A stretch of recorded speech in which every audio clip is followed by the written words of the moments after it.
Assalamualaikum warahmatullahi taala wabarakatuh. Salam sejahtera dan selamat petang kepada seluruh rakyat Malaysia. Bersama dengan saya petang ni ialah Datuk Dr. Raizat, Datuk Dr. Noor Rusli dan juga Dr. Hisham Shah.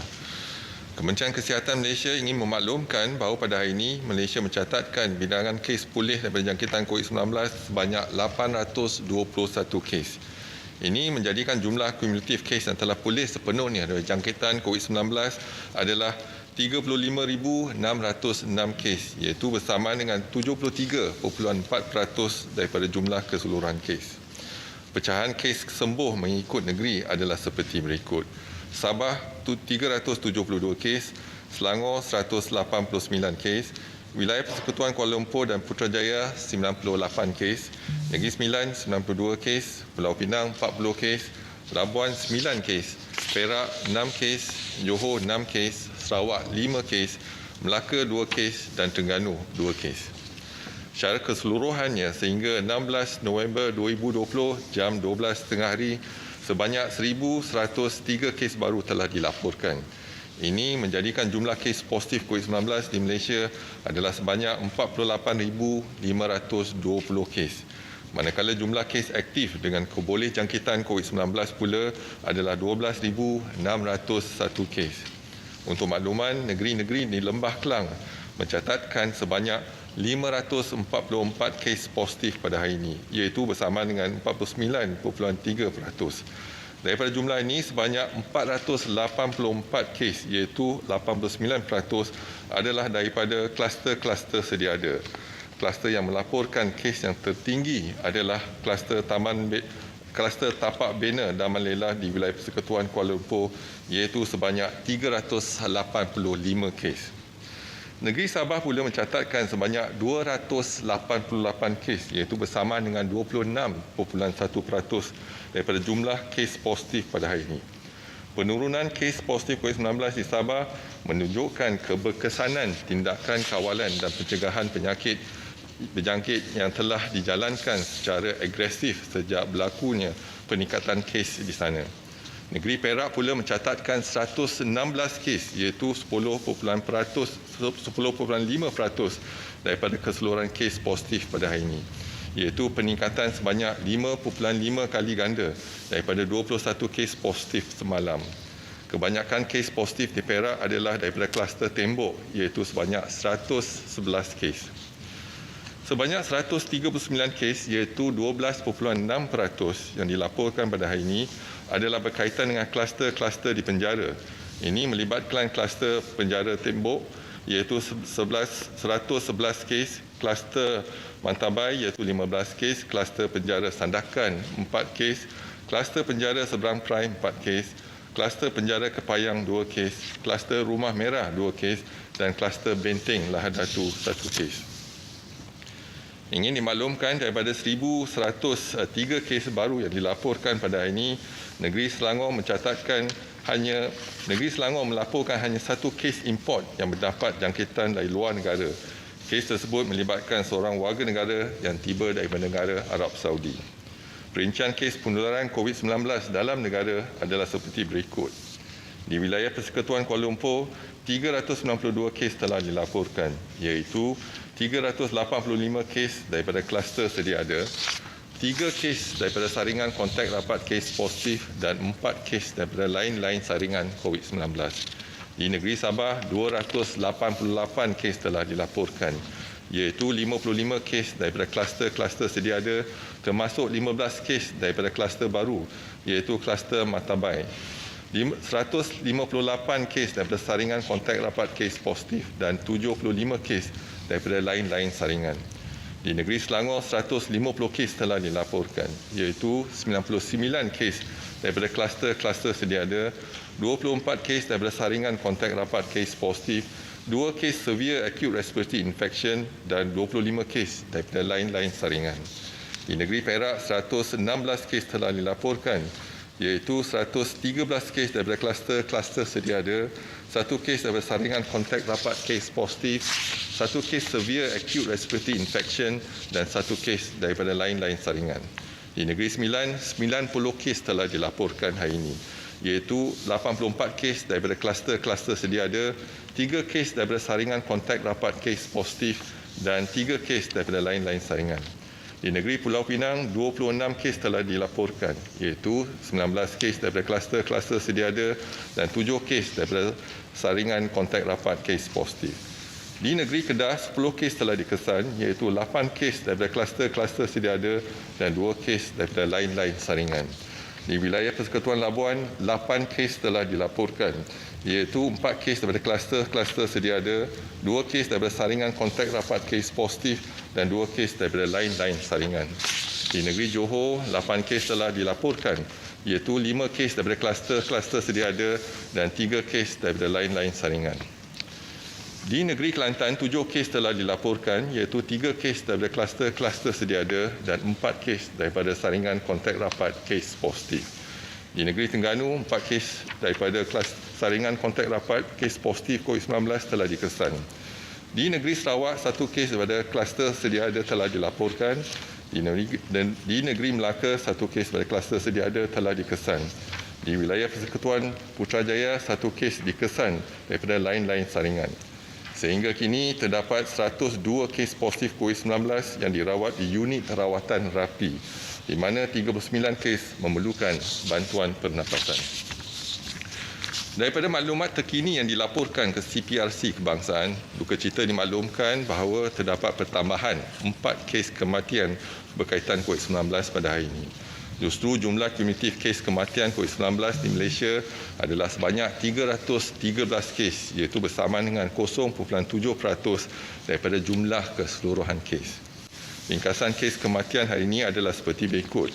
Kes kematian 310, iaitu kes nombor 46,590, ialah seorang lelaki warga negara berusia 46 tahun. Beliau meninggal di Hospital Queen Elizabeth. Kes kematian 311, iaitu kes nombor 25,297, seorang lelaki warga negara berusia 54 tahun, mempunyai latar belakang penyakit darah tinggi, meninggal di Hospital Tawau. Kes kematian 312, iaitu kes nombor 40,566, seorang perempuan warga negara berusia 73 tahun.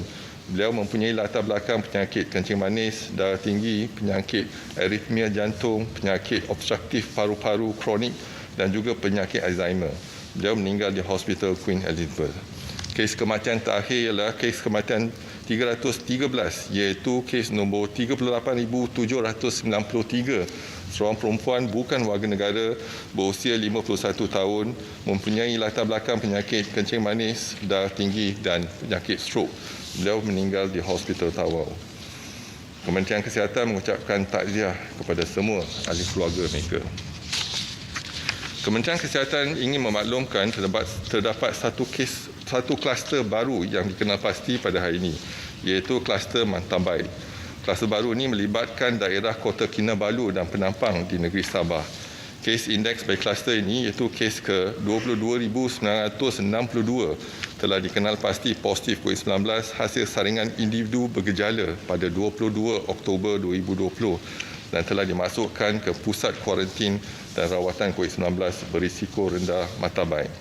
Penampang, saringan kontak rapat telah mengesan sebanyak 23 lagi kes positif. Kesemua kes dimasukkan ke pusat kuarantin dan rawatan COVID-19 berisiko rendah di penjara wanita Kepayang serta Hospital Queen Elizabeth. Sehingga 16 November 2020, sejumlah 333 individu telah disaring, di mana 24 kes dikesan positif COVID-19 termasuk 15 kes baru pada hari ini. 306 individu dikesan negatif dan 3 individu masih menunggu keputusan. Kementerian Kesihatan ingin menasihati orang ramai agar terus patuh kepada saranan serta nasihat-nasihat kesihatan yang sering ditekankan. Jadikanlah nasihat-nasihat ini satu kebiasaan baru dalam kehidupan. Elakkan 3S, iaitu elakkan kawasan yang sesak, elakkan kawasan yang sempit dan elak sembang atau betul dengan jarak yang dekat. Amalkan 3W, iaitu kerap mencuci tangan dengan air dan sabun, memakai alat pelitup muka di tempat awam atau jika bergejala, dan amaran dari Kementerian Kesihatan yang lebih berkonsep peringatan seperti elakkan bersalaman dan bersentuhan termasuk melagakan mana-mana bahagian tubuh badan sebagai menggantikan cara kebiasaan bersalaman. Amalkan etika batuk dan bersin yang betul. Dapatkan rawatan segera jika bergejala, duduk di rumah dan elakkan aktiviti kunjung-mengunjung. Lakukan aktiviti disinfeksi dan pembersihan di kawasan yang kerap disentuh. Patuhilah kepada SOP sebagai norma baru, iaitu syarat-syarat seperti yang ditetapkan di bawah Perintah Kawalan Pergerakan. Orang yang berisiko tinggi seperti kanak-kanak, warga emas, orang kurang upaya perlu dilindungi. Manakala individu tidak sihat dan bergejala, dikehendaki segera menjalani pemeriksaan kesihatan. Penjarakan fizikal sekurang-kurangnya 1 meter diamalkan pada setiap masa. Kementerian akan terus memantau perkembangan kejadian jangkitan dalam negara dan juga luar negara melalui maklumat yang diperolehi dari pihak WHO. Orang awam akan sentiasa dimaklumkan sebarang perkembangan terkini dan kementerian akan memastikan langkah pencegahan dan kawalan dilaksanakan secara berterusan. Seterusnya dimaklumkan laporan kes harian Covid-19 dan ramalan kes Covid-19 di Malaysia mengikut unjuran dan model SER daripada 1 Oktober hingga 15 November 2020. Kita mula dengan kadar jangkitan gelombang ketiga ialah kadar kebolehjangkitan ialah 2.2 dan kita berjaya menurunkan kadar kebolehjangkitan ini kepada 1.5. Jadi pada hari ini kita menggunakan unjuran iaitu unjuran R0 ataupun kebolehjangkitan 0.9 dan juga 1.1 dan kita juga lihat unjuran 1.5. Dan kes pada hari ini ialah kita dapati ialah 1,103 kes dan pada unjuran lebih tinggi daripada 0.9 tetapi lebih rendah pada unjuran 1.1. Sekiranya kalau kes kadar kebolehjangkitan ialah 0.9 bermakna kita jangkakan kes yang kita lihat ataupun diperhatikan ialah 951 kes. Tetapi kalau jangkaan kita ataupun unjuran 1.1 sepatutnya kita mendapat kes hari ini ialah jangkaan kes ialah 1,302 kes. Tapi kes yang kita catatkan ialah 1,103 kes. Oleh itu kita mungkin berjaya menurunkan kadar kebolehjangkitan daripada 1.5 kepada lebih kurang 1 setakat ini.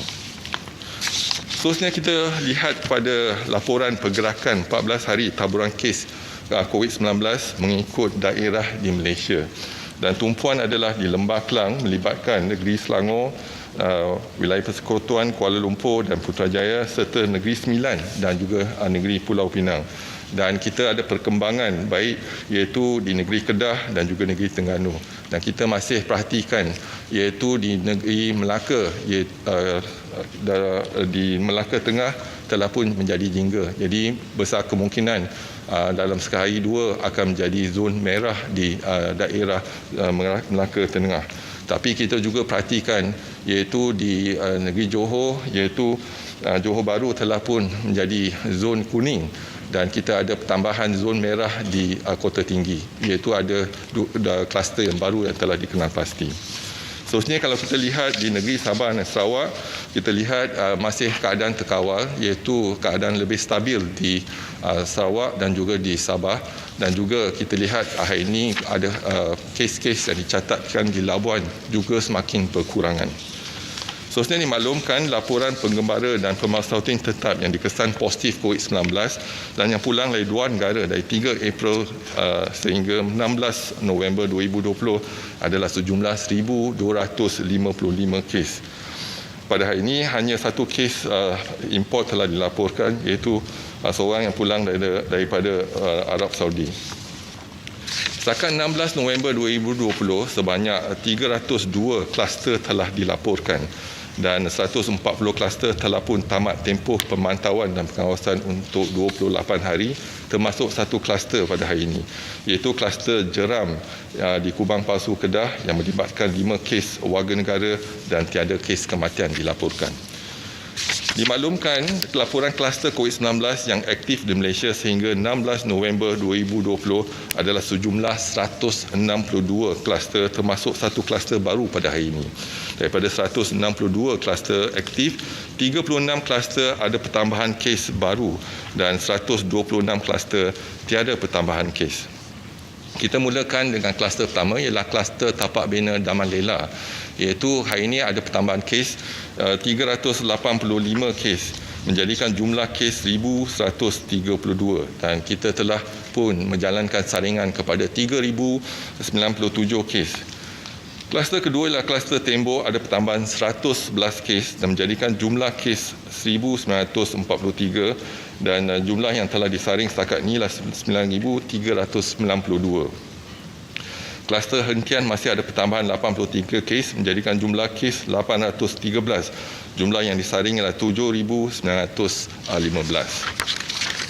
Kluster cegas ada pertambahan 55 kes menjadikan jumlah kes 1,194.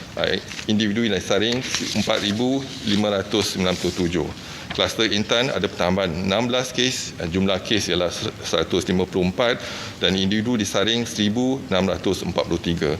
Kluster baru ialah kluster Matabai di Sabah, ada pertambahan 15 kes menjadikan jumlah kes 24, individu disaring adalah 333. Kluster Teratai ada pertambahan 14 kes, jadi jumlah kes adalah 228, individu disaring 580. Kluster Perigi masih ada pertambahan 13 kes, jumlah kes adalah 260 dan jumlah yang disaring 841. Kluster Ria 30 di Tuaran Sabah ada pertambahan 12 kes, jumlah kes adalah 138, jumlah yang disaring 1,712. Kluster Kaya masih ada pertambahan 7 kes menjadikan jumlah kes 806, individu disaring 3,444. Seterusnya, kluster Alila di Sabah ada pertambahan 6 kes, jumlah kes 40 dan jumlah yang disaring 317. Kluster Liawan di Sekeningau Sabah ada pertambahan 5 kes, jumlah kes ialah 47, jumlah yang disaring 127. Kluster Jeri di Johor ada pertambahan 5 kes menjadikan jumlah kes 31, jumlah yang disaring 973. Kluster Penjara Seberang Perai ada pertambahan 4 kes menjadikan jumlah kes 557 dan individu disaring 3,254. Kluster Penjara Sandakan ada pertambahan 4 kes menjadikan jumlah kes 437, jumlah yang disaring 1,737. Kluster Lengkok ada pertambahan 4 kes, jumlah kes 273, individu disaring 1,369. Kluster Bayan masih ada pertambahan 4 kes menjadikan jumlah kes 153, individu disaring ialah 3,337. Kluster Sagu King masih ada pertambahan 3 kes, jumlah kes 394 yang individu disaring setakat ini ialah 3,539. Kluster Bah Manggis ada pertambahan 3 kes menjadikan jumlah kes 164, jumlah yang disaring ialah 2,367. Kluster Kuber di Kelantan ada pertambahan 3 kes, jumlah kes 20 dan individu disaring setakat ini ialah 833. Kluster Heaven di Sabah ada pertambahan 3 kes, jumlah kes 16, jumlah yang disaring 172. Kluster Assumption iaitu ada pertambahan 3 kes, jumlah kes 14, jumlah yang disaring 96. Kluster Penjara Kepayang ada pertambahan 2 kes, jumlah yang disaring setakat ini 3,638 dan jumlah kes adalah 1,841. Kluster Rumah Merah masih ada pertambahan 2 kes, jumlah kes adalah 425. Jumlah yang disaring 1,797 individu. Kluster usaha masih ada pertambahan 2 kes, jumlah kes 274 dan jumlah yang disaring 641. Kluster Jaya ada pertambahan 2 kes, jumlah kes 98, jumlah yang disaring 353. Kluster Tinusa di Sabah ada pertambahan 2 kes, jumlah kes 40 dan jumlah yang disaring 593. Kluster Benteng Lahad Datu ada pertambahan 1 kes menjadikan jumlah kes 1,146. Jumlah yang disaring setakat ini ialah 16,592 individu. Kluster Buntar masih ada pertambahan 1 kes, jumlah kes adalah 104 dan jumlah yang disaring 1,539. Kluster Green Hill di Sarawak masih ada pertambahan 1 kes, jumlah kes 91, individu disaring 1,556.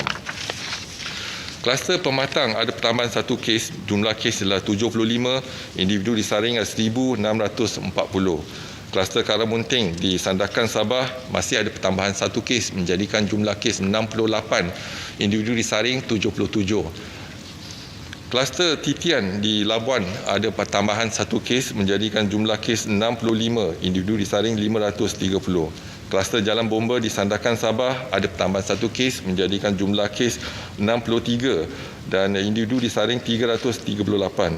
Kluster Berendam di Melaka ada pertambahan 1 kes menjadikan jumlah kes 36, individu disaring setakat ini ialah 2,404. Kluster Sakti di Sabah ada pertambahan 1 kes, jumlah kes ialah 27, individu disaring adalah 1,488. Jadi kalau kita lihat kepada kluster-kluster yang lain, iaitu Pusat Tahanan Sementara Tawau, Penjara Reman, kluster Bangang-Bangau, kluster 7 Serangkai, kluster Ramai-Ramai, kluster Utama dan kluster Mesta tiada pertambahan kes pada hari ini. Seterusnya dimaklumkan laporan kapasiti harian 61 makmal COVID-19 seluruh negara yang menjalankan ujian RT-PCR pada 15 November 2020 adalah sejumlah 59,390 ujian. Semalam kita berjaya melaksanakan 19,235 ujian bersamaan dengan 32%. Juga dimaklumkan kapasiti harian 3 makmal COVID-19 di negeri Sabah yang menjalankan ujian RT-PCR pada 15 November 2020 adalah sejumlah 2,700 ujian. Semalam kedua-dua makmal berjaya menjalankan 3,576 ujian iaitu bersama dengan 132%. Juga dimaklumkan laporan jumlah kumulatif sampel yang dihantar dari negeri Sabah ke Semenanjung melalui TUDM dan Pos Malaysia adalah sejumlah 50,174 sampel, iaitu dari 15 Oktober hingga 15 November 2020. Juga dimaklumkan laporan jumlah kumulatif ujian RTK antigen di seluruh negara sehingga 15 November adalah 453,135 ujian. Daripada jumlah tersebut, 8,404 ujian didapati positif iaitu bersamaan dengan 1.9%. Juga dimaklumkan jumlah kumulatif ujian RTK antigen untuk negeri Sabah saja sehingga 15 November adalah sejumlah 153,916 ujian. Daripada jumlah tersebut, 7,327 ujian adalah positif iaitu bersamaan dengan 4.8%. Jadi pada hari ini dapat kita simpulkan 1,103 kes telah dilaporkan positif COVID-19 dengan 1 kluster baru, 4 kes kematian dan juga 1 kes import. Dan saya buka kepada sebarang pertanyaan. Silakan. Hi Tan Sri. In August, it was said that Malaysia is undertaking a nationwide seroprevalence survey for COVID-19 antibodies. Has there been any results from this study? And what can we learn from it about our current situation? Second, what is the breakdown of percentage of Klang Valley cases involving migrant workers? And the third is KKM had said previously that the Tapak Bina Daman Lela cluster had spread to many districts. How did this happen, and is the cluster still contained among construction workers? All right, thank you very much for the 3 questions. The first question with regards to the study. In August, we did report the study. But the study is still ongoing, so we have not concluded the study, and also we are trying to procure the reagent and etc. So there's some delay in the implementation of the study, but it's still ongoing, so we have not concluded the study. Once concluded, we will actually report to the public. Regards to in the Klang Valley, the cases in Klang Valley recently, we have seen a spike And in fact, last couple of weeks, we have actually informed that density, because of the population density and mobility in Klang Valley, and also we have calculated the infectivity rate is a bit high in Selangor as compared to other states. So this is our concern. And today we noted that there are two big clusters. The first cluster is Tapak Bena, Daman Lela, and we have additional of 385 cases today.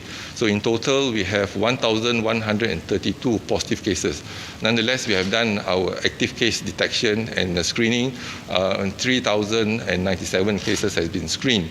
And positive cases has been isolated, admitted to the hospital, but the negative but close contact to the positive patient has been quarantined in the respective quarantine center. So far in Klang Valley, we have two active clusters in the construction site. One is the cluster Merpati, iaitu pembinaan construction site in KLIA 2, and the cluster Daman Lela. These are the two clusters that we have.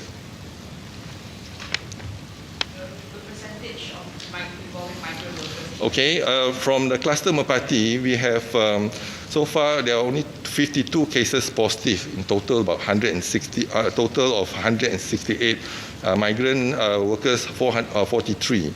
For cluster Daman Lela, so far as of yesterday, we have 747 cases out of the 3,069.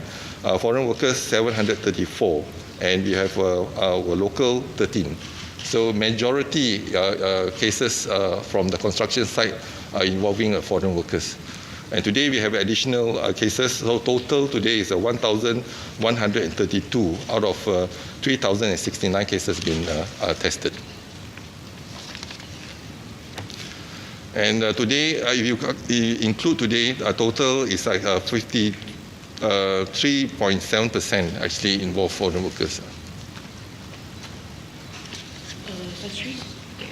Two questions. Soalan pertama, memandangkan terdapat peningkatan kes di negeri dalam lembah Klang dan negeri Sembilan, adakah KKM sudah membuka semula pusat kuarantin dan rawatan risiko rendah di MAIPS untuk menampung pesakit COVID-19? Dan soalan kedua, related to Tapak Bena Taman Lela. Tadi Tan Sri dah bagi case breakdown. Nak tanya, kebanyakan bila Tan Sri umumkan kluster ini pada 7 November, mengatakan bahawa case index untuk kluster ini didapati positif hasil saringan tahanan. Jadi nak tanya, adakah kluster ini melibatkan parti juga disebabkan oleh case index tersebut? Dan juga adakah kebanyakan kes since foreigners, adakah mereka pekerja tapak bina yang tinggal di rumah kongsi dalam tapak bina tersebut? Thank you. Terima kasih. Jadi dua soalan telah diajukan. Jadi saya jawab soalan kedua dulu. Jadi case index untuk kluster Daman Lela, iaitu seorang pekerja warga asing telah ditangkap polis, dan apabila telah ditangkap polis, saringan telah dijalankan dan saringan didapati positif. Dan jadi bila didapati positif, ini adalah pendatang asing dengan izin. Ini bukan parti. Jadi tindakan kita terus kita melihat kepada tempat kerja dan kita menjalankan saringan, dan inilah yang kita telah berjaya mengesan, iaitu kes-kes di kluster Daman Lela. Dan setakat ini tindakan kita telah menghentikan, iaitu operasi di tempat binaan, iaitu daripada 7 November sehingga hari ini, dan kita akan melihat pada tempoh untuk seminggu untuk menjalankan sanitasi dan juga nyah cemar di kawasan tersebut. Dan hari ini kita PKD akan melaksanakan, iaitu saringan semula, melihat pada kawasan tersebut, dan kalau kawasan tersebut telah pun kita puas hati dengan langkah-langkah yang diambil, mungkin kita akan membebaskan ataupun mereka boleh beroperasi semula. Tetapi mereka yang telah dijangkiti telah dimasukkan ke hospital, dan juga mereka yang terdedah dengan kes-kes yang positif, contohnya di asrama dan sebagainya, telah ditempatkan di pusat kuarantin. Dan setakat ini kita perlu kuarantinkan mereka untuk tempoh 14 hari.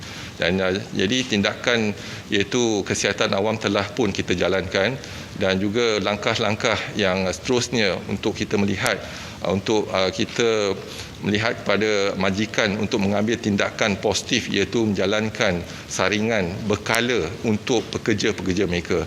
Jadi kalau di gelombang kedua, kita telah pun syorkan untuk majikan, iaitu di tapak binaan dan juga keselamatan untuk melihat kepada saringan ujian Covid-19.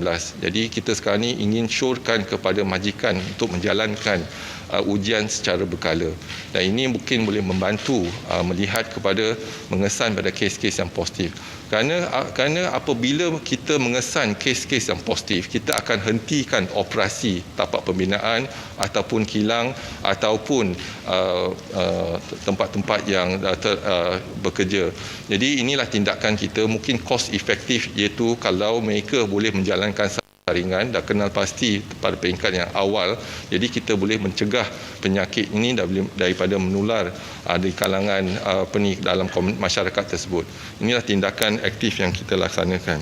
Dan kita juga telah pun bersiap siaga pada peringkat awal lagi, iaitu kita melihat kepada kebimbangan kita, iaitu kes-kes di Lembah Kelang, di negeri Selangor, Kuala Lumpur dan juga Putrajaya, dan sekarang ini itu termasuk di negeri Sembilan juga. Dan kebimbangan kita telah mula pada bulan 9 lagi, tetapi tindakan kita kena lihat kepada mengimbangi kesihatan dan juga ekonomi. Jadi kita tak melaksanakan MCO kerana 40% pada ekonomi negara tertumpu di Selangor. Jadi kita melaksanakan CMCO, iaitu pada 14 hari bulan Oktober 2020, dan tindakan kita dah jangkakan kes akan meningkat. Walaupun pada peringkat awal kita banyak bantahan, iaitu melaksanakan CMCO ketika tu zon daerah-daerah tak merah lagi seperti sekarang. Tapi kalau kita tak laksanakan tindakan proaktif dan preemptif, jadi besar kemungkinan kes-kes yang kita kesan di daerah-daerah Selangor, Kuala Lumpur dan sebagainya mungkin meningkat lebih tinggi lagi. Iaitu kalau kita lihat pada permulaan 20 September 2020, gelombang ketiga telah melanda, dan kadar keboleh jangkitan semasa itu ialah 2.2, dan kita berjaya selepas 2 minggu menurunkan keboleh jangkitan kepada 1.5. Hari ini kita lihat keboleh jangkitan untuk negara ialah lebih kurang pada 1.1 dan lebih daripada 0.9. Jadi dianggarkan lebih kurang 1. Jadi kalau kita melihat kepada unjuran, iaitu kurang pada 1+1, kita harap dalam tempoh 2 minggu lagi kita boleh lagi mengurangkan keboleh jangkitan, kadar keboleh jangkitan kepada 0.5. Tapi kita tak akan berjaya kalau tidak ada kerjasama daripada orang ramai, iaitu bukan hanya Kementerian Kesihatan ataupun kerajaan yang melaksanakan tindakan, tetapi kita perlu kerjasama, iaitu orang ramai kena patuh kepada SOP. Kalau boleh duduk di rumah, tapi kalau kena keluar daripada rumah untuk urusan penting, pastikan kita patuh. Jadi disiplin sosial itu amat penting, dan kepatuhan sosial itu amat penting untuk kita memutuskan rantaian jangkitan Covid-19 dalam negara kita. Kita lihat negara-negara yang berjaya, mereka mempunyai disiplin yang tinggi, iaitu kepatuhan yang tinggi. Kalau kita patuh kepada SOP dan patuh kepada tindakan kesihatan awam, kita tak perlukan MCO ke ataupun CMCO. Tetapi sebab kepatuhan itu menjadi satu isu, jadi kita terpaksa melaksanakan CMCO untuk penguatkuasaan. Iaitu yang pertama, untuk mereka yang melintas daerah. Jadi kita kena bataskan orang ramai untuk melintas daerah ataupun melintas negeri, sempadan negeri. Kalau kita boleh kawal, jadi kita boleh elakkan jangkitan menular ke negeri-negeri yang zon yang hijau contohnya. Yang kedua ialah kita kawal, iaitu jangkitan dalam komuniti tersebut. Dan salah satu cara mengawal ialah kita amalkan, iaitu SOP yang telah diketengahkan oleh Kementerian Kesihatan. Dan kalau kita lihat kepada setakat ini, memang jangkaan kita, iaitu kita lihat kes-kes makin bertambah, dan sekarang ini di hospital kita dah kenal pasti beberapa hospital untuk menampung kes-kes yang bertambah. iaitu kita telah ada Institut Latihan Kementerian Kesihatan. Setakat ni kita menggunakan 2 blok dan yang sedia ada, dan kita akan tambah kepada 4 blok, dan dengan 4 blok kita akan tingkatkan iaitu katil yang sedia ada kepada 1,800 katil. Dan kita juga boleh tambah lagi blok yang terlibat. Setakat ni kalau kita menggunakan satu bilik 2 orang, kita boleh dapat 4,200 katil daripada situ. Dan juga di Hospital Sungai Buloh kita lihat kita menggunakan pusat kusta di Hospital Sungai Buloh, dan itu membantu kita setakat ni. Dan di Hospital Kuala Lumpur kita ada blok lama iaitu blok maternity HKL yang telah pun kita kosongkan, iaitu kita dah ada hospital wanita dan kanak-kanak. Jadi blok tersebut kita guna pakai untuk menjadikan pusat kuarantin dan rawatan risiko rendah. Dan kita juga melihat kepada hospital rehab ceras, iaitu mungkin kita akan menggunakan tambah katil di situ, dan setakat ni kita boleh menambah 230 katil di situ. Dan kita boleh mengguna pakai iaitu hospital di Angkatan Tentera Malaysia juga. Dan sekarang ni kita menggunakan fasilitis Kementerian Kesihatan yang sedia ada dulu. Kalau terpaksa baru kita membuka iaitu hospital sementara MAIPS. Setakat ni kita tak perlu lagi, kita masih ada fasilitis di Kementerian Kesihatan untuk menampung pesakit-pesakit yang semakin bertambah.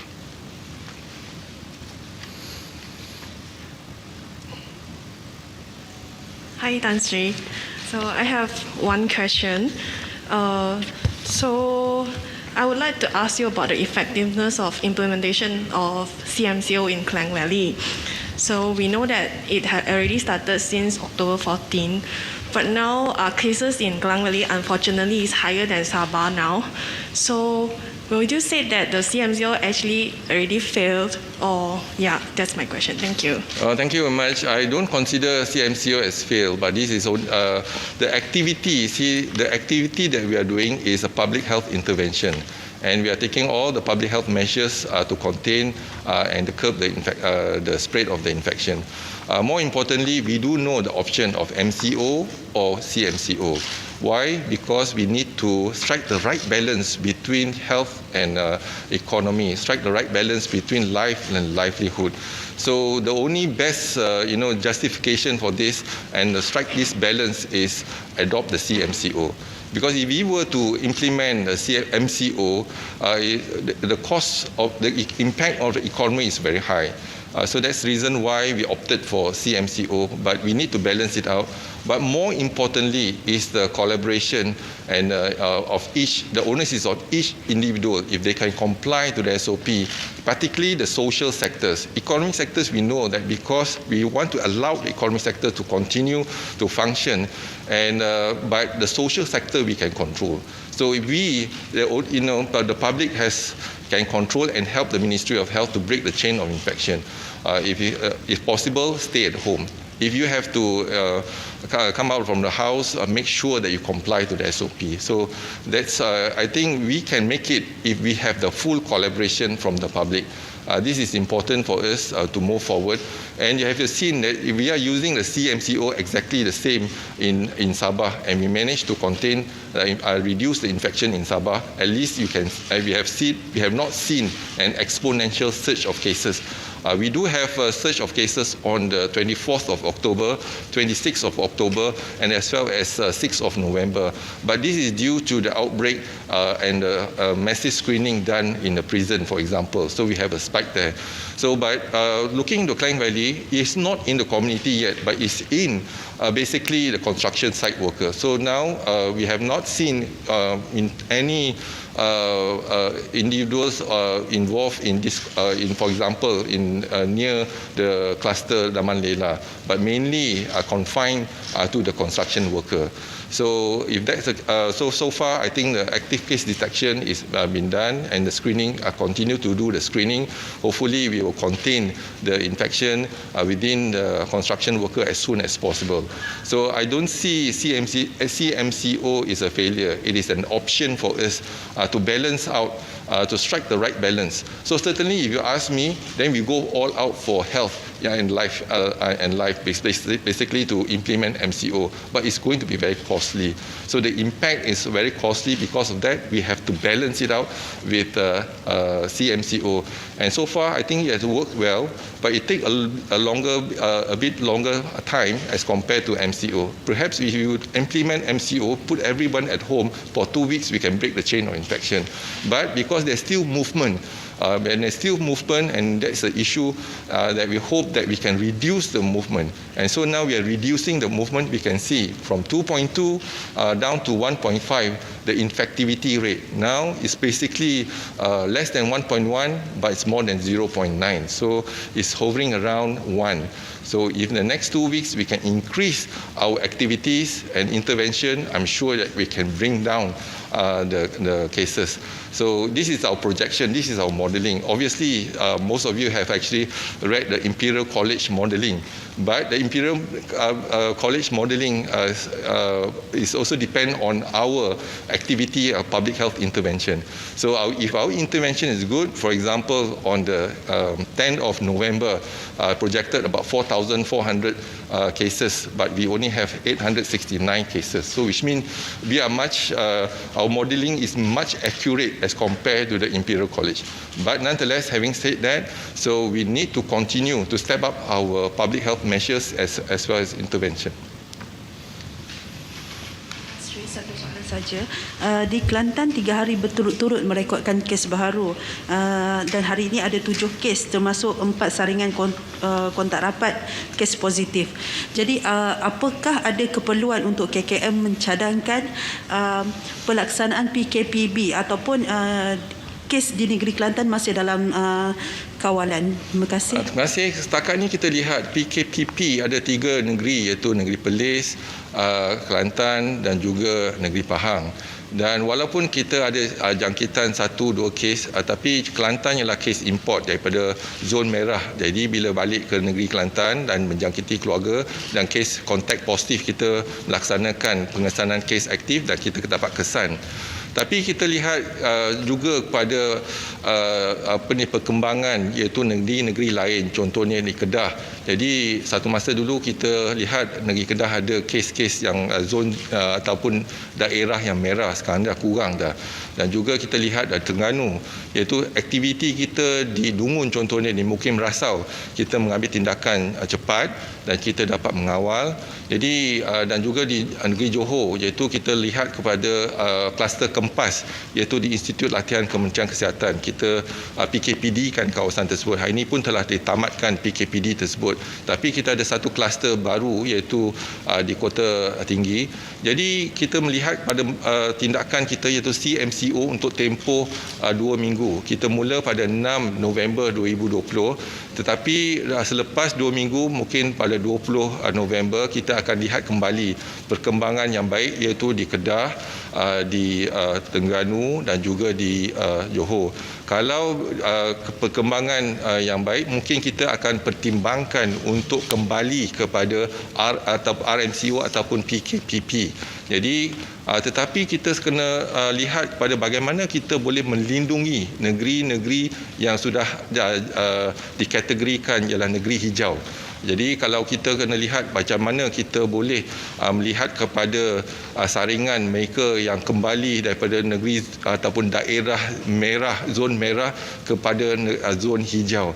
Jadi kita akan lihat pada tindakan kita untuk melindungi negeri-negeri hijau. Setakat ni 3, mungkin insya-Allah 4 hari lagi kalau perkembangannya semakin baik, kita akan pertingkatkan kepada 6.